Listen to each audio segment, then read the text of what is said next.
Hi, my friends. So, wow, I look really moist. I don't usually like to have a moist face, but I'm more of a matte gal. But it's humid out there, so, or out here, I should say, so maybe that's just the nature of the beast today. So I'm on my way to Rockabilly. I have a friend who is doing an open jam. But with like specifically 80s rock music, and your girl here, so I'm gonna go do that. I've had a couple of really good days. Well, yesterday was a catastrophe. I was just really overwhelmed. I was debating whether or not to show it or not because it really, I was upset. But that's the reality of dialysis. Like, that's the reality of having a disease. That's the reality of having, your body's just broken. And how you cope with it has to be real. So, but I do want you to know that I am doing better.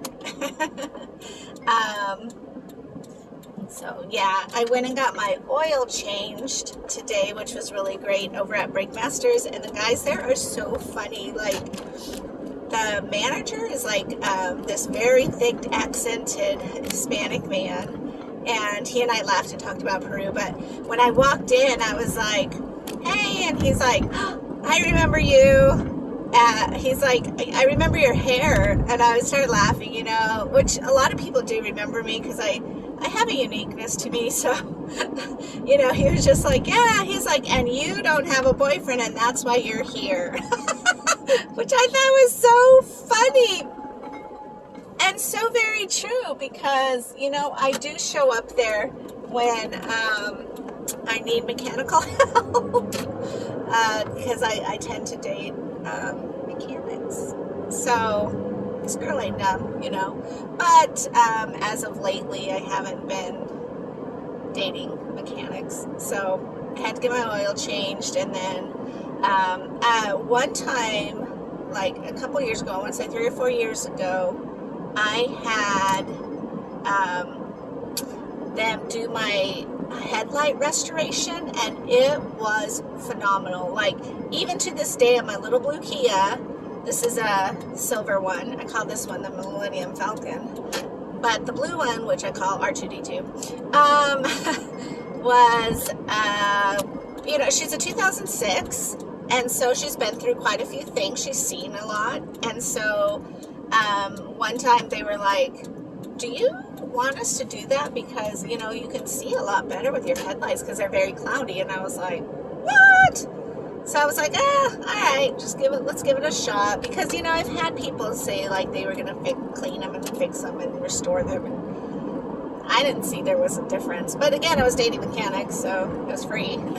So anyways, so when I went in today, I was like, so you think that you guys could do that restoration thing again on this car? And he's like, oh yeah, let's do that. And so it's really cool because now I feel all fancy, even though this is a 2006, but I am blessed to have her. I'm glad that this car is running good for me. So, you got to think about all the blessings. Sometimes it's hard on days to really focus in and figure out what those are, because some days it's just so frustrating. But I believe I go to DaVita next week, which will be wonderful, because I think that's when I get my new connector, because it's been 6 months. This is 6 months of me saving my own life with PD dialysis, and it just seems wild. I can't even fathom the concept.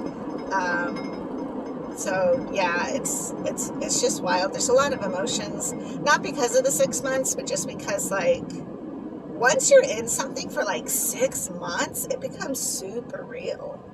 It's very obviously like not an easy fix, not going away, not it's life. It's like solid, this is life.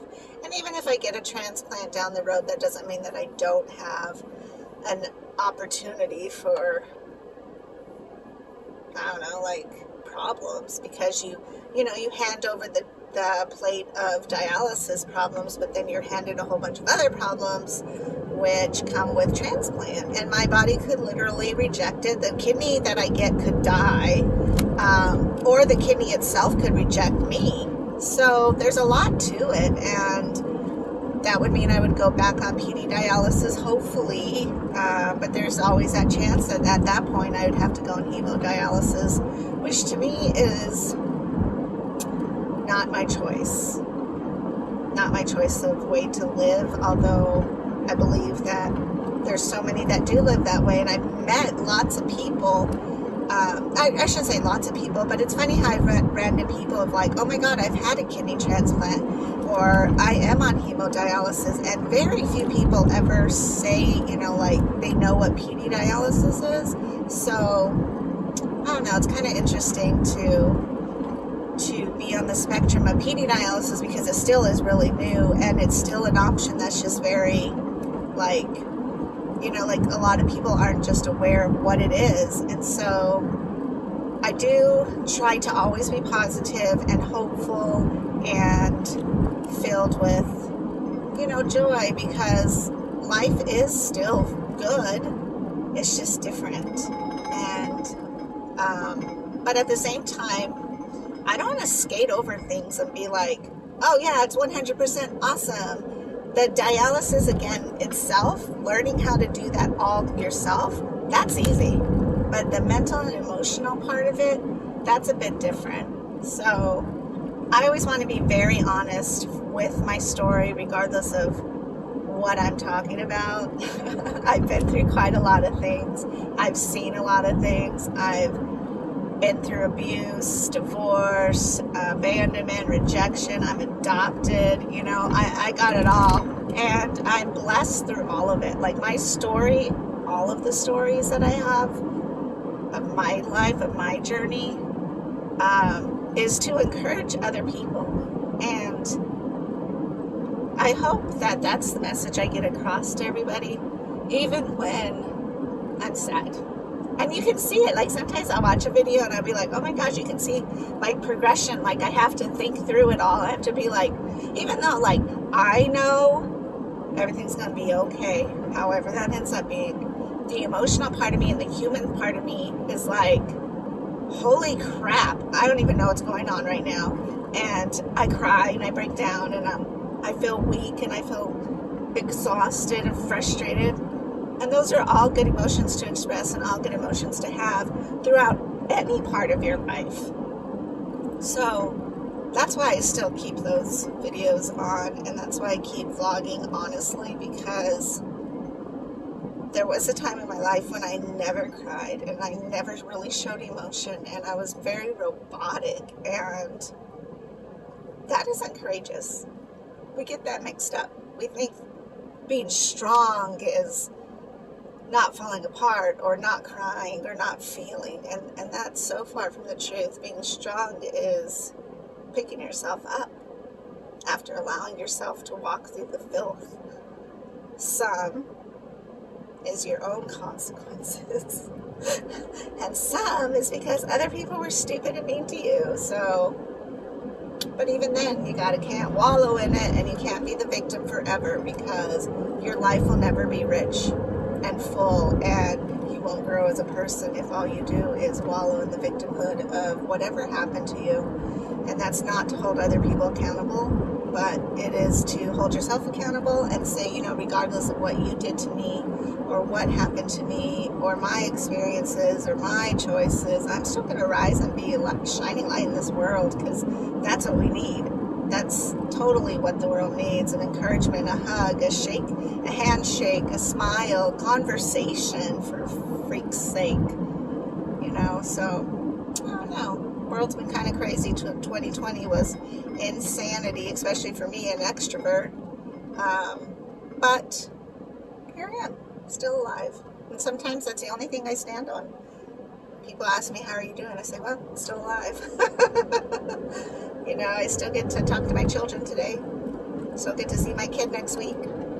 So it is what it is. And every day is just another opportunity to make the next day better and stronger, and kind of figure out what works for me, what doesn't work for me, and being able to evolve, because I can get really loaded down with, like, my personality also is being, what's it called? I was going to say eclectic, which is true, but that's not what I'm looking for. It's like being very organized and very scheduley and planning stuff. Cleric. I can be very, very cleric. I'm a very good sanguine because I can have a lot of fun. And then I'm kind of phlegmatic and sometimes because I'm like, why not? Let's go for it and not think of consequences. But for the most part, I'm pretty good at being cleric personality. So, but I am good with flex. So I just have to remind myself that, like that. But I never imagined that being on PD dialysis, you would be so flexing. Like 1 week is just insanity, and then the next week kind of simmers down. You're like, okay, this is the rhythm. And then the week after that, it's like, no, this is what you're going to be doing. And you're like, alright. So, yeah. But that's life, right? And I have to continue going forward because my children are watching. And there's going to be trials that they go through, and I really hope they never have to go through kidney disease. But actually, if they do, they have a whole bunch of videos that they can watch to kind of feel out what's happening, how to do it, what's going on, what are your emotions, what are your feelings, what mental status steps do you need to kind of process through, and so, or for anybody else out there, and also just mostly to remind them, like, life is hard, but so are you. Man, get back up, keep going, because at the end of the day, I saved my own life. And sometimes, at the end of the day, they're going to have to save their own life, in whatever form that might be. So, I just continue to give them strength and the courage and love them and protect them and support them, and then kind of watch them wander around in life. But that's all things good parents do, So, all right, well, I am almost there, so I am going to sign off for now, and I will upload the rest of that video, and then tomorrow I hope to have a really good day. Get to see Neon Prophet. Maybe I'll record some reggae for you guys. Yeah, that's always a good time. All right, talk to you guys later. Bye.